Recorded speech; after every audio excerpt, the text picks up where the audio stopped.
नमस्कार. स्वर्णिका रेसिपी मराठी या चॅनलवर तुम्हा सर्वांचे खूप सारे स्वागत.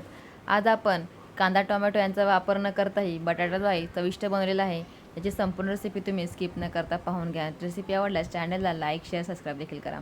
या ठिकाणी पहा, सुरुवातीला आपल्याला एक कढई घ्यायची आहे आणि त्याच्यामध्ये आवश्यकतेनुसार तेल घालायचं आहे. सोबतच कढीपत्ता, 1 चमचा मोहरी देखील घालायची आहे आणि मोहरी तडतडली की 1 चमचा जिरे घालायचे आहे. आणि याच्यामध्येच आपल्याला थोडीशी कसुरी मेथी देखील घालायची आहे कुस्करून. साधारणतः 1 चमचा असेल, त्याच्यामुळे बटाट्याला जे आहे चव फार छान लागते. सोबतच आपल्याला अद्रक लसूण कोथिंबीर यांची पेस्ट केलेली आहे ती देखील घालायची आहे. जेव्हा आपण कांदा आणि टोमॅटोचा वापर नाही करणार त्यावेळेस आवर्जून आपल्याला अद्रक लसूणची पेस्ट घालायची आहे, त्याच्यामुळे भाजी खूप छान लागते.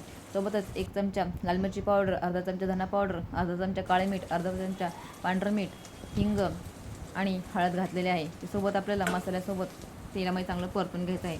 मसाले तुम्ही जेवढे मंद आचेवर तेलामध्ये परतवाल तेवढंच आपली बटाटा आहे छान लागतो. सोबतच पहा, 2 बटाटे चिरलेले आहे ते टाकलेले आहे आणि 1 शिमला मिरची. आता हे सर्व साहित्य आपल्याला फोडणीमध्ये चांगलं परतून घ्यायचं आहे. सगळे मसाले जे आहे आपल्या बटाट्याला आणि शिमला मिरचीला लागले पाहिजेत. सोबतच थोडीशी कोथिंबीर देखील घालणार आहोत आणि हे साहित्य पुन्हा चांगलं परतून घ्यायचं आहे तेलामध्ये. याची जी चव आहे ती इतकी छान लागते ना, एकदा करून पहा तुम्ही. बघा, भाजी सर्वांनाच आवडेल. तुम्ही टिफिनलाही बनवू शकता आणि प्रोसेसण्यासाठी बनवू शकता. 5 मिनटं आपल्याला याला वाफ द्यायची आहे.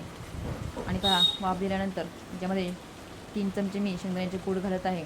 आपला पोह्याचा जो चमचा असतो त्या चमच्याने मी 3 चमचे शेंगदाण्याचे कूट घातलेले आहे आणि चांगलं परतून घ्यायचं आहे. बटाटा शिजून झाल्यानंतर शेंगदाण्याचे कूट घालायचे आहे, लगेच नाही घालायचे, नाहीतर मग शेंगदाण्याचं कूट सगळं कडेला चिकटतं. हे पहा, आपला बटाटा या ठिकाणी तयार झालेला आहे. पहा, त्याचा रंग पहा. रंगावरूनच तुम्हाला माहिती पडत असेल की चवीला किती सुंदर झालेला असेल. पहा, हा अगदी पाहता क्षणी खावासा वाटत आहे. संपूर्ण रेसिपी पाहिल्याबद्दल तुमचे खूप सारे धन्यवाद. तुमच्या मित्रपरिवारासोबत देखील आपली रेसिपी शेअर करा. जर चॅनलला नवीन असाल तर आपल्या चॅनलला लाईक शेअर आणि सबस्क्राईब देखील करा.